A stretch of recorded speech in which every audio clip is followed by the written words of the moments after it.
Stop scrolling, seriously. Everything you think you know about life's biggest mysteries is probably wrong. The universe has a secret, a true freedom waiting for you. Stick with me, because what I'm about to reveal will shatter your beliefs, especially what I say at the very end. You'll thank me. Once, a wise student shared an ancient Buddhist poem with his teacher, which spoke of nature's unified voice and beauty. The teacher agreed it was a beautiful sentiment, but sighed that simply speaking it was almost a pity. He explained that if he were truly like the old Zen masters, he would simply hit the microphone with his fan and leave. This is because Zen isn't something you can bottle into words or theories. It's a profound way of living, a state of being that slips past any attempt to define it with concepts. Every word, every idea, every explanation here serves only one purpose: to show you just how limited words and everyday thinking truly are. When we do try to talk about what Zen is, even if it's tricky, we have to make one thing crystal clear from the start. Zen isn't a religion where you have to believe in certain rules or stories. It's not a complicated philosophy, a clever mental trap designed to catch the vastness of reality. Trying to catch reality with ideas is like trying to net water. It just flows right through your fingers. And when you actually get into water, you discover there's nothing solid to grab onto. Our entire universe is exactly like this water, fluid, constantly changing, always moving. We, who are used to standing on solid ground, often struggle when tossed into these ever-moving waters. We instinctively try to stand firm, to cling to something, and as a result, we just end up feeling lost and overwhelmed. Right now, especially in our modern world with its confusing philosophical currents, where old beliefs often feel meaningless and there seems to be nothing stable to hold on to, as if everything is simply dissolving, the only way to survive is to learn to swim. And how do you swim?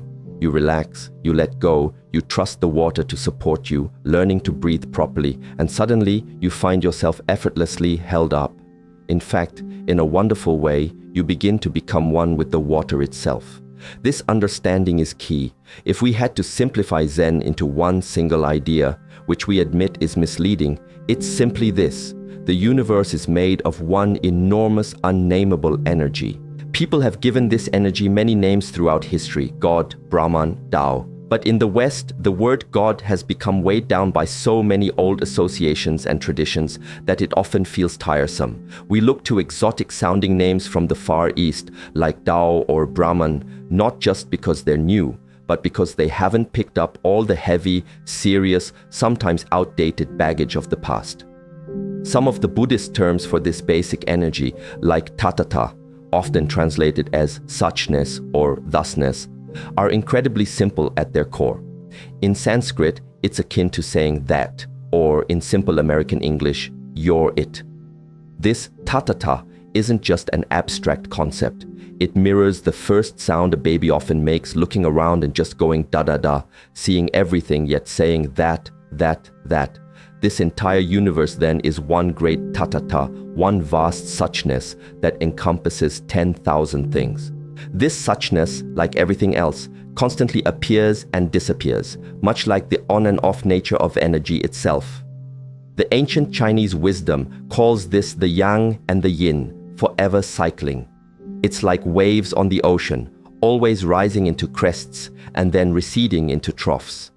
Our common illusion, however, makes us fear that the trough, the dark off principle, will eventually swallow up the crest, the light on principle.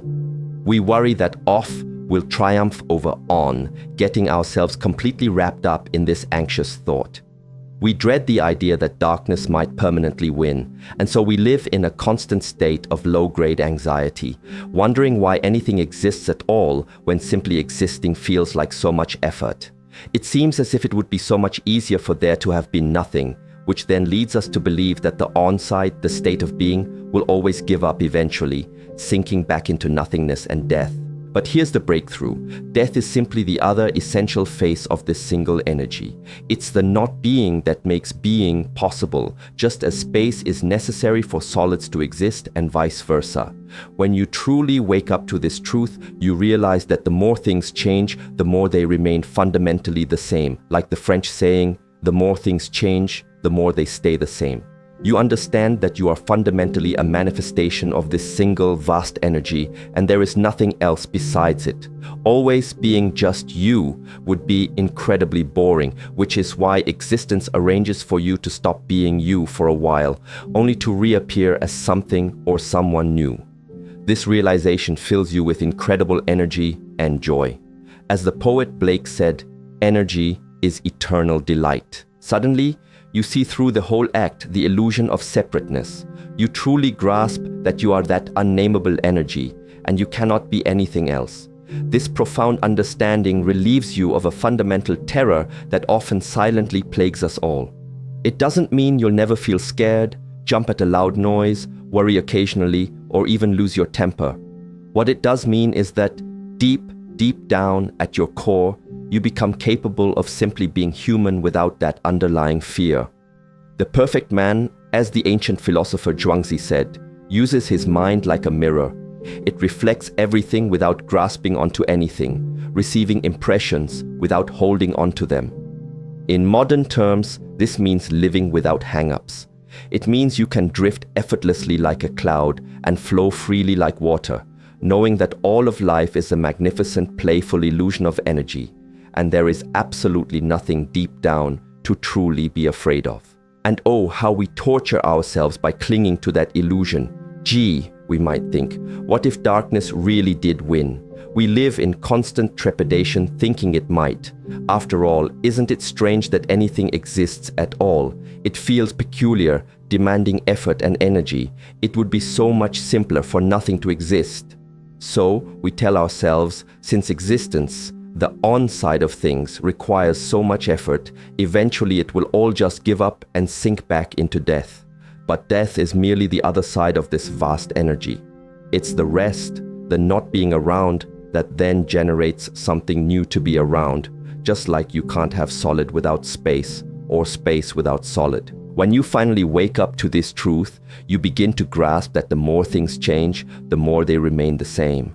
As the French wisely say, you realize that you, yourself, are merely a playing out of this one singular energy, and truly, there's nothing else but that. Yes, it is you, but if you were always just you, it would become an unbearable bore. So it's all set up for you to stop being you for a while, and then return as someone or something else altogether. Once you understand this deep reality, you'll suddenly find yourself overflowing with energy and delight.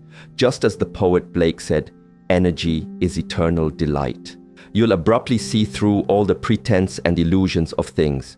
You realize you are that indescribable energy, the suchness, and you truly can't be anything else. This profound understanding relieves you of that fundamental primal terror.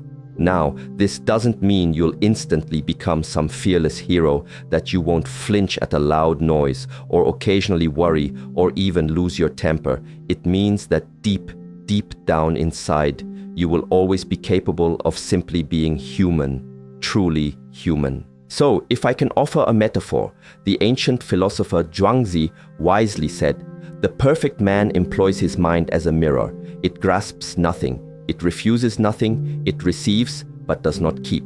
In our modern language, this simply means learning to live without hang-ups. It's about being able to drift like a cloud and flow like water, understanding that all of life is a magnificent, playful illusion, a grand performance of energy. And when you realize this, there is absolutely nothing fundamentally to be afraid of.